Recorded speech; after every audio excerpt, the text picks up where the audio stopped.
जी, तो अमेरिका और कनाडा के दरमियान जो इकोनॉमिक वॉर आज से कुछ अर्सा पहले उन दिनों में शुरू हुई जब डोनाल्ड ट्रंप ने अमेरिका के इलेक्शंस को विन किया था और उन्होंने ये कहा था कि मैं अमेरिका की तरफ से कनाडा और मेक्सिको और चाइना के ऊपर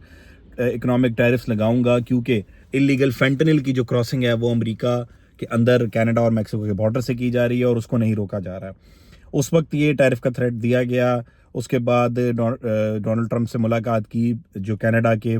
प्रीमियर्स हैं मुख्तलिफ सूबों के, उन्होंने भी डोनाल्ड ट्रंप के एडमिनिस्ट्रेशन से मुलाकात की और जस्टिन ट्रूडो ने भी डोनाल्ड ट्रंप से रब्ता किया। तो डोनाल्ड ट्रंप ने 1 माह का टाइम दिया कि कॉन्फिडेंस बिल्डिंग मेजर्स बनाए जाएं। मेक्सिको और कनाडा जो बॉर्डर है उसके ऊपर इलीगल क्रॉसिंग ऑफ फेंटनिल को रोके। फेंटनिल एक ऐसा ड्रग है जो डोनाल्ड ट्रंप ये कह रहे हैं कि अमेरिका के अंदर इस नशे को परवान चढ़ा रहा है और अमेरिकन इससे बहुत ज़्यादा थ्रेटन हो रहे हैं, उसके शिकार हो रहे हैं, जिसको मैं रोकना चाहता हूँ। बिलाशुबा गलत काम को रोकना एक अच्छी बात है, लेकिन डोनाल्ड ट्रंप के जो इस पे मेजर्स हैं वो बहुत हार्श आए हैं और 1 माह का टाइम गुजरने के बाद अब डोनाल्ड ट्रंप ने ये कहा है कि अमेरिका के साथ जो कनाडा और मेक्सिको ने 1 माह का आर्जी एग्रीमेंट किया था कि हम अभी टैरिफ्स को नहीं लगाएंगे, इसके दौरान कनाडा और मेक्सिको किसी सूरत अपने वादे पर पूरा नहीं उतर सके और जो इलीगल क्रॉसिंग ऑफ फेंटनिल है वो अभी भी कनाडा और अमेरिका के बॉर्डर से जारी है। तो अब बाकायदा मैं 25% का जो टैरिफ है वो कनाडा से आने वाली गुड्स पर लगा रहा हूँ। अब इसके रिस्पॉन्स में कनाडा की तरफ से भी ये बात सामने आई कि ईंट का जवाब पत्थर से नहीं, ईंट का जवाब अब ईंट से ही अमेरिका को दिया जाएगा और कनाडा की तरफ से भी 25% का टैरिफ ही अमेरिकन गुड्स पर इम्पोज किया जाएगा। यानी कोई भी जो मैन्युफैक्चर सामान अमेरिका से अब कनाडा की तरफ एंटर होगा उसके ऊपर भी 25% टैरिफ कैनेडियन गवर्नमेंट लेगी, जैसा कि यूएस टैरिफ का थ्रेट लगाकर अब कैनेडियन गुड्स पर अपना 25% का टैरिफ लेने जा रहा है। अब इसके रिस्पॉन्स की डिटेल्स आपके साथ थोड़ी सी शेयर करता हूँ। जो प्राइम मिनिस्टर हैं कनाडा के जस्टिन ट्रूडो, उनकी जानिब से ये बताया गया है कि 25% का जो टैरिफ है उसका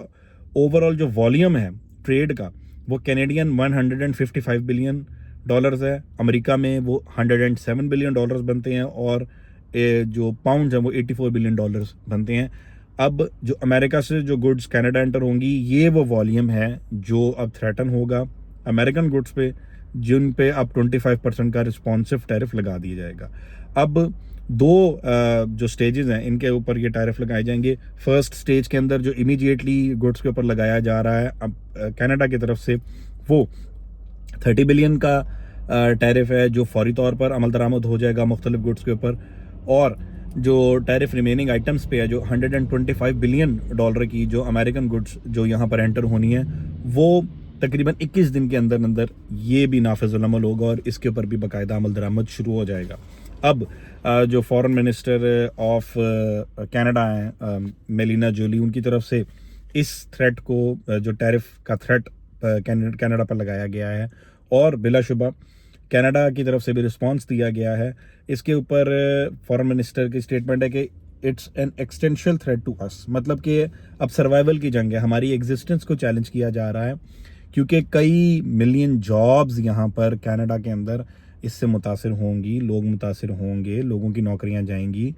और ये आने वाले दिनों के लिए एक अच्छा शगुन नहीं है, अच्छी बात नहीं है। और अच्छे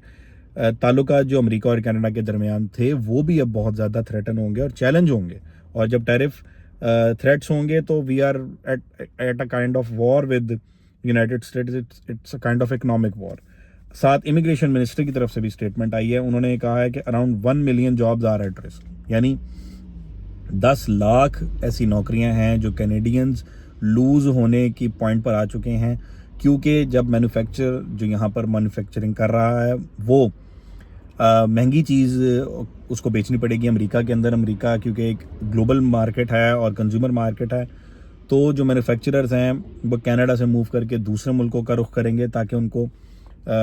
इस तरह का जो टैरिफ है वो ना अदा करना पड़े और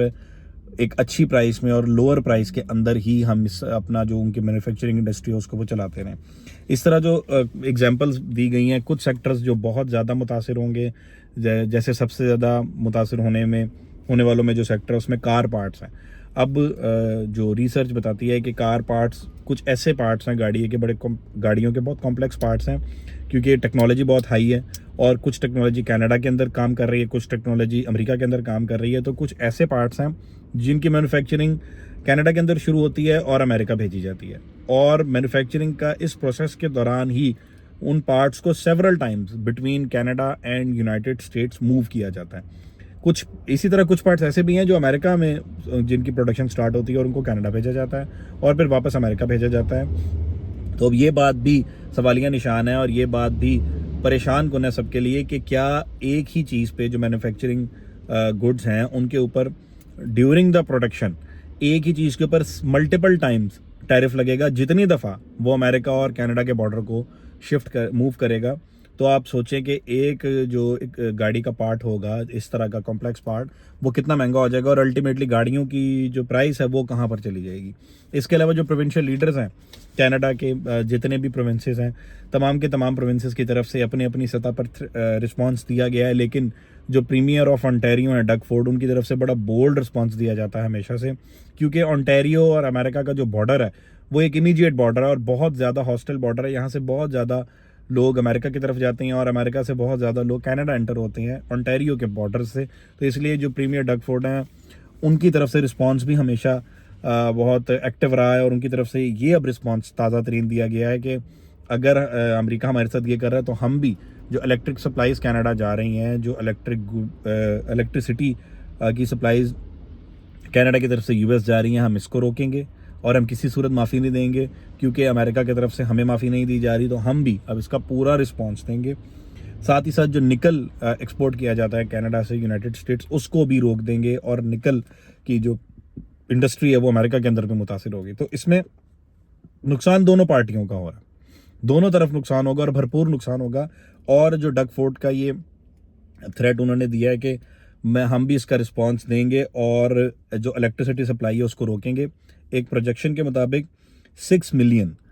60 लाख जो घर हैं यूनाइटेड स्टेट्स में, उनको कनाडा की तरफ से इलेक्ट्रिसिटी सप्लाई की जाती है। और अगर उनको रोक दिया जाएगा इस इलेक्ट्रिसिटी सप्लाई को, तो आप सोचें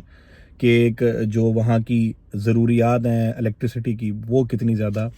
थ्रेटन होंगी और कितने ज़्यादा हालात अमेरिका के अंदर भी ख़राब होंगे। अब ये इकोनॉमिक वॉर में जो मुल्क मुतासिर हो रहे हैं उसमें अमेरिका के टैरिफ थ्रेट के साथ सबसे ज़्यादा मुतासिर होने वालों में कनाडा और मेक्सिको शामिल है। इसके अलावा चाइना के ऊपर भी, क्योंकि चाइना एक बहुत बड़ी मैन्युफैक्चरिंग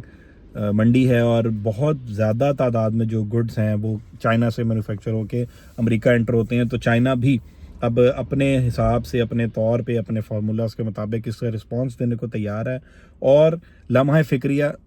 लीडर्स की जंग तो अपनी तरफ चल रही है, मुल्कों की जंग चल रही है, इकोनॉमिक जंग इसको कहेंगे। लम्हा फ़िक्रिया आम बंदे के लिए है, कनाडा में रहने वाले लोग हों, अमेरिका में रहने वाले लोग हों, ऑलरेडी सिटीजन्स हों, इमिग्रेंट्स हों, स्टूडेंट्स हों, वर्क परमिट होल्डर्स हों, परमानेंट रेजिडेंट्स हों, तमाम के तमाम लोग इस पर बहुत ज़्यादा परेशान हैं। और अब ये क्योंकि ट्रेड वॉर बाकायदा स्टार्ट हो गई है, तो जो कंज्यूमर की रीच में जो चीज़ें हैं वो मज़ीद दूर होती चली जाएंगी, मज़ीद महंगाई बढ़ती जाएगी। इन्फ्लेशन पहले ही कनाडा में बुरे तरीके से हिट थी, अब इस ट्रेड वॉर के साथ मज़ीद इसको बढ़ावा मिलेगा। और आप अंदाज़ा लगा सकते हैं कि वो जो द ग्रेटर कैनेडियन और द ग्रेटर अमेरिकन ड्रीम है, जो पूरी दुनिया से लोग यहाँ पर आते हैं कि हम यहाँ सेटल डाउन होंगे, यहाँ पर अपने बच्चों का फ्यूचर बनाएंगे, अपने बच्चों को अच्छी एजुकेशन दिलवाएंगे, अपना यहाँ पे घर ख़रीदेंगे, कारोबार स्टार्ट करेंगे या नौकरी शुरू करेंगे। आप अंदाज़ा लगा सकते हैं कि उनका ड्रीम किस तरह बुरे तरीके से थ्रेटन हो रहा है और चकनाचूर हो रहा है। और अगर ये मामला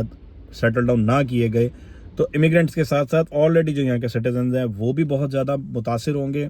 और आने वाले दौर में, आने वाले दिनों में, आने वाले सालों में अमेरिका और कनाडा के जो हालात देखे जाते थे वो अब बिल्कुल नहीं रहेंगे। उम्मीद करता हूँ आपको इन्फॉर्मेशन अच्छी लगी होगी, इसको शेयर भी कीजिएगा और इसके ऊपर कमेंट्स भी कीजिएगा। और जो आपके पास इन्फॉर्मेशन हो